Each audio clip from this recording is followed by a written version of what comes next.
Some people cancel plans and feel relief, not guilt. Zeno is that person. No drama, no excuses, just a quiet, "I'd rather stay home," and zero regret about it. For years, everyone assumed something was wrong with people like Zeno, too closed off, too cold, maybe even broken. But researchers are now discovering the opposite. People who genuinely enjoy being alone aren't missing something. They're actually operating with a rare kind of emotional intelligence that most people never develop. And once you understand what's really going on inside their minds, you'll never see solitude the same way again. Let's be clear about something first. There's a big difference between someone who dislikes people and someone who simply doesn't need them around all the time. Zeno isn't hostile. Zeno isn't fearful. Zeno just genuinely feels most alive when the noise stops and the world gets quiet. And science is finally starting to explain why that is. Here's what's actually happening inside the mind of someone like Zeno. Their nervous system processes everything more deeply. Not just emotions, but sounds, conversations, environments, and energy. When most people walk into a crowded room, their brain registers it as background noise. But for someone like Zeno, that same room is a full sensory experience. Every conversation, every laugh, every shift in energy gets picked up and processed. So by the time Zeno gets home, the brain isn't just a little tired, it's completely full. This is why alone time isn't laziness for people like Zeno. It's maintenance. It's the brain doing what it needs to do to stay balanced and sharp.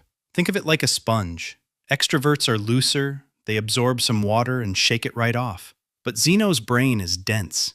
It soaks up everything, and it needs time to wring itself out before it can function at full capacity again.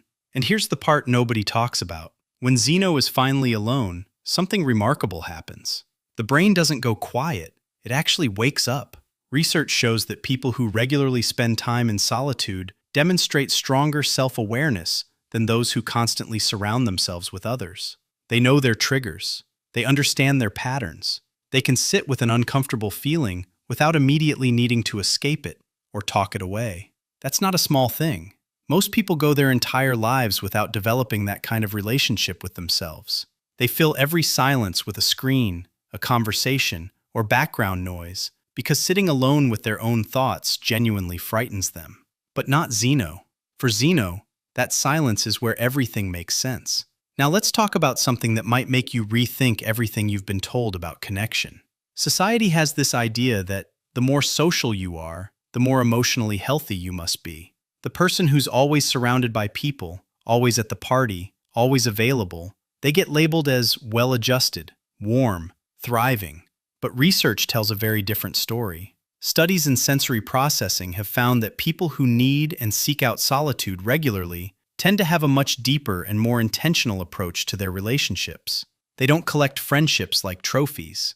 They invest in a small number of genuine, meaningful connections, and they show up fully present in those relationships because they've already dealt with their own emotional noise before walking through the door. Zeno doesn't text back immediately, not because Zeno doesn't care, but because Zeno is actually thinking about what to say.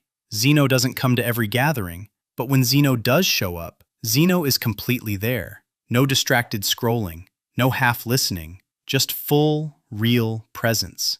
And that kind of attention is rare. Most people are physically present, but mentally somewhere else entirely. There's also something powerful happening creatively. When Zeno sits in silence, the brain shifts into a mode that psychologists call default mode network activation. In simple terms, that's when your brain starts connecting dots it couldn't connect when it was busy reacting to the outside world. It's where your best ideas come from, your clearest decisions, your most honest self-reflection. This is why so many of history's most original thinkers were deeply private people, not because they hated the world, but because they understood that their best thinking happened away from it.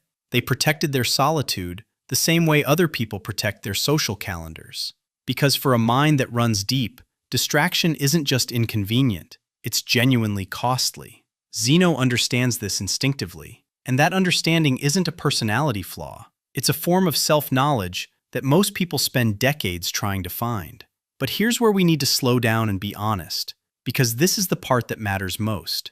Not everyone who prefers being alone is thriving in their solitude. There's a very real difference between choosing to be alone and hiding in it. and only you know which one is true for you. Healthy solitude feels expansive. It feels like breathing room, like you're filling back up so you can pour out again when it counts. Zeno chooses solitude from a place of confidence, not fear.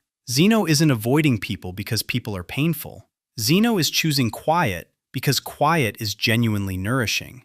That distinction matters more than most people realize. But when solitude becomes a wall instead of a window, something shifts.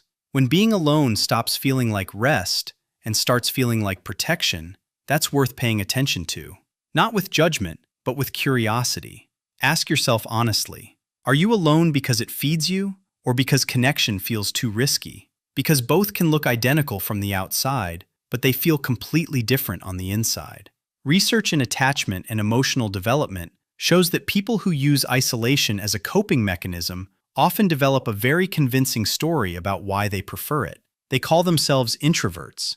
They say they just like peace and quiet, and maybe some of that is true, but underneath, there's sometimes a quieter belief that they're too much, or not enough, or that letting people in always ends badly.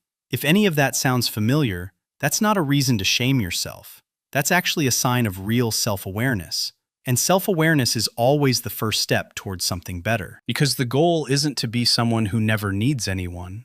The goal is to be someone who chooses connection from a place of wholeness rather than desperation.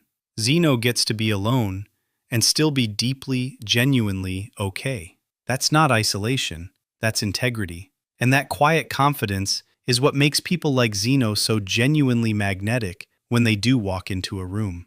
So the next time someone looks at Zeno sideways for skipping the party or leaving early or simply choosing a quiet evening over a crowded room, understand this.